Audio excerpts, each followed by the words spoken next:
সাক্ষী রাখার জন্য, মানাফিআ লাহুম, তাদের জন্য কি উপকারী এই যে পশু কোরবানি, এটা তাদের জন্য নাজাতের ছিল, এটা তাদের জন্য বড়ই উপকারী একটা সিস্টেম, একটা পদ্ধতি। আমি আল্লাহ এই পশু জবাইয়ের পদ্ধতি চালু করেছি শুধু তাদেরকে ক্ষমা করার জন্য। এই কথাই আল্লাহ পাক বলেন, আমি সাক্ষ্য রাখার জন্য তাদেরকে আমি উপস্থিত থেকে কোরবানি করার জন্য বলছি, তারা যেন ওই সময় আমি আল্লাহর নাম স্মরণ করে নির্দিষ্ট কিছু দিনে তারা পশু জবাই করে। নির্দিষ্ট কয়দিন? এটা আগামীকালকে 10 তারিখ থেকে শুরু হবে, 10, 11, 12, 13, অর্থাৎ পরের যে দিনগুলো আছে আর 3 দিন। কোরবানির দিনকে বলা হয় ইয়ামুন নহর, এটা কোরবানির দিন। আর পরের যে 3 দিন আছে ওই 3 দিনকে বলা আইয়ামে তাশরিক। এই দিনগুলো তো কোরবানি করা যায়, আল্লাহ এটাই বলছেন নির্দিষ্ট কিছু দিবসে। তার মানে 10, 11, 12, 13 এই 4 দিন কোরবানি করলে আল্লাহ পাক কোরবানি হিসেবে মঞ্জুর করবেন। সুবহানাল্লাহ। তবে অবশ্যই সেটা নামাজের পরে, নামাজের আগে না, ঈদের নামাজের আগে না। কোরবানি করতে হবে কখন? ঈদের নামাজের পরে, তখন থেকে কোরবানি শুরু হয়।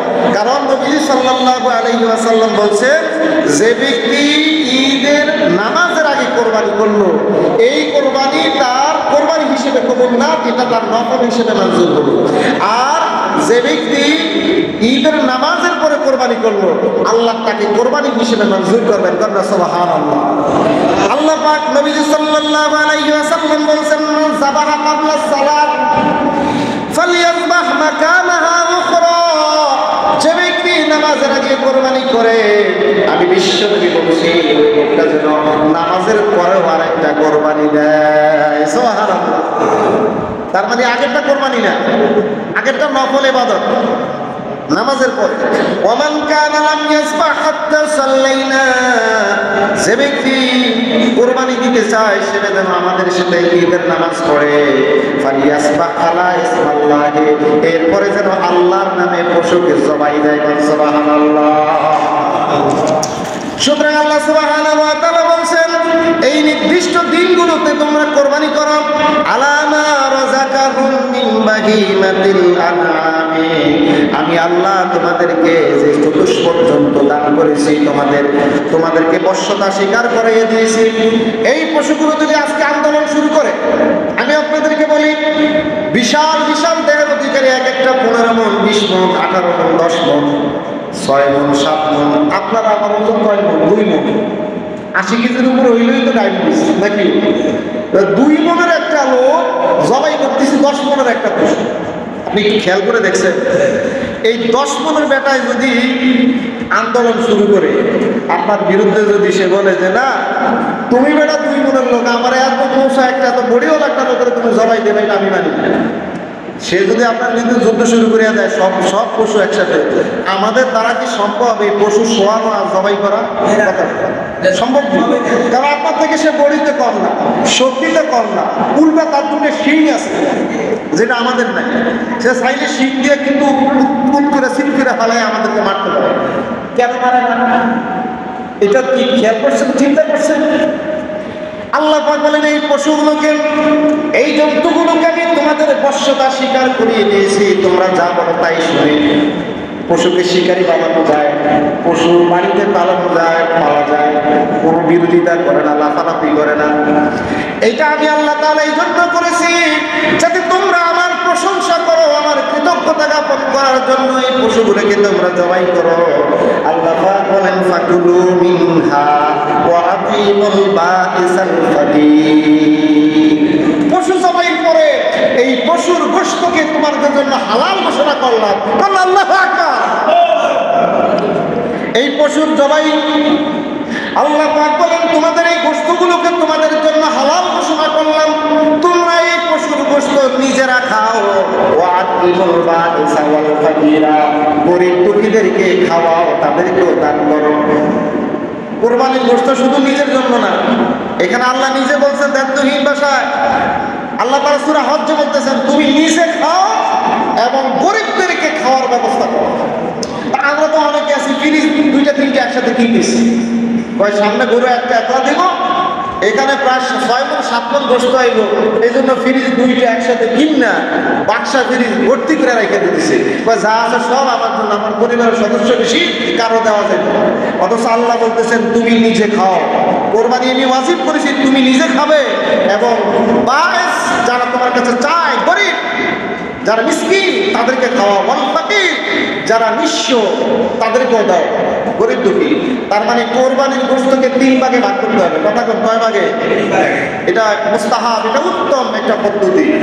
এই 3 ভাগের 1 ভাগ আপনার নিজের জন্য, আরেক ভাগ আপনার আত্মীয় স্বজন যারা আছে তাদের জন্য, আরেক ভাগ হচ্ছে মিসকিন ফকির তাদের জন্য। সমান ভাগে ভাগ করবে।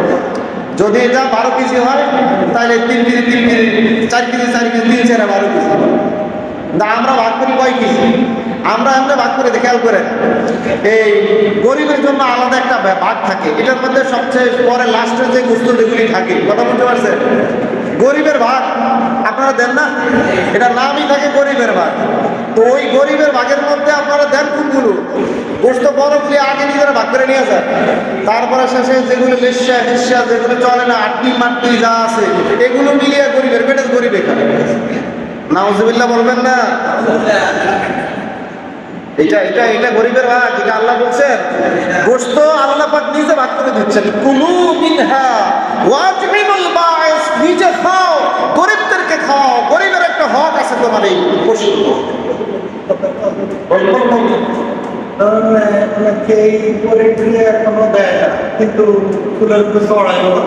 এটাই তো বলতেছি, আমরা কি করি গরিবদের জন্য উত্তম ভাগ রাখেন। তবে হ্যাঁ, রান্না করতে পারেন আগে, যদি যখন আপনি নিজে ভাগ করেন ভালো ভালো বস্তুগুলো, তখনই ওখান থেকে ভাগ করেন, ওখান থেকে একটা অংশ গরিবের জন্য রাখেন, উত্তম অংশটা রাখেন। এটাই হচ্ছে নিয়ম, এটাই হচ্ছে সিস্টেম, কিন্তু আমরা এটা করতেছি না। হ্যাঁ, আপনার পরিবারের সদস্য যদি বেশি থাকে তাহলে আপনি এই পশুর বেশির অংশ বেশিরভাগ খাইতে পারবেন, জায়েজ, এটা ফকিরদের ভাষা। তবে একটা অংশ আপনার আত্মীয় স্বজন এবং গরিবদেরকে দেওয়াই না। আমরা যেন দেই, একটা বছর তারা কিছু খাইতে পারে না, গরিবরা এই 800 টাকা দামের গরুর বস্তু কিনতে পারে এত টাকা দিয়ে? আমি তো চাইলে প্রত্যেক বাজার কিনতে পারি 2 কেজি 3 কেজি 5 কেজি, কিন্তু এরা তো পারে না। এরা এই একটা উপলক্ষ আল্লাহ পাক তাদের খাবারের ব্যবস্থা করেছেন আপনার এই পশুর মধ্যে, আপনার এই গরুর মধ্যে, আপনার এই কোরবানির পশুর মধ্যে আল্লাহ পাক তাদের খাবারের ব্যবস্থা রেখেছেন। এই জন্য তাদের জন্য একটা ভাগ দিবেন, এটা দেওয়া আপনার আমার জন্য উত্তম একটি পদ্ধতি। আল্লাহ পাক আমাদের প্রত্যেককে বুঝার তৌফিক দান করুক, সবাই বলে আমিন। আল্লাহ পাক বলতেছেন, ও বান্দা, তুমি যখন কোরবানি করো তখন তুমি এই কথা বলো, ইন্না সালাতি ওয়া নুসুকি, আমার নামাজ, আমার কোরবানি, ওয়া মাহইয়ায়া, আমার জীবন, ওয়া মামাতি, আমার মৃত্যু, লিল্লাহি রাব্বিল আলামিন, সব আল্লাহর জন্য। কন্যা সুবহানাল্লাহ। আমরা কোরবানি করবো কার জন্য? দাদা কর, আমি আপনাদেরকে বলছিলাম এই যে কোরবানি, এই কোরবানির গোশত আল্লাহ আমাদের জন্য হালাল করেছেন। কত সৌভাগ্য আমাদের, আমরা কোরবানির গোশত খাইতে পারি, রেখে দিতে পারি, আমাদের আত্মীয় স্বজনদেরকে দিতে পারি, আত্মীয় স্বজনের মধ্যে সুসম্পর্ক তৈরি হয় দান করার মাধ্যমে। আমার আশেপাশের গরিব যারা আছে তাদেরকে আমরা এই গোশতগুলো দান করতে পারি, আল্লাহ পাক আমাদের জন্য জায়েজ করেছেন। অথচ আমাদের পূর্বের যুগের যে সমস্ত জাতিদের উপরে কোরবানি ওয়াজিব ছিল, তাদের জন্য গোশতের এই টুকরাগুলো হালাল ছিল না, তারা চাইলেও খাইতে পারতো না। তারা কোরবানি করতো কিন্তু পশুগুলো মাঠের মধ্যে রেখে আসতে হইতো, আনতে পারতো না। আপনি লক্ষ্য করে দেখেন, আল্লাহ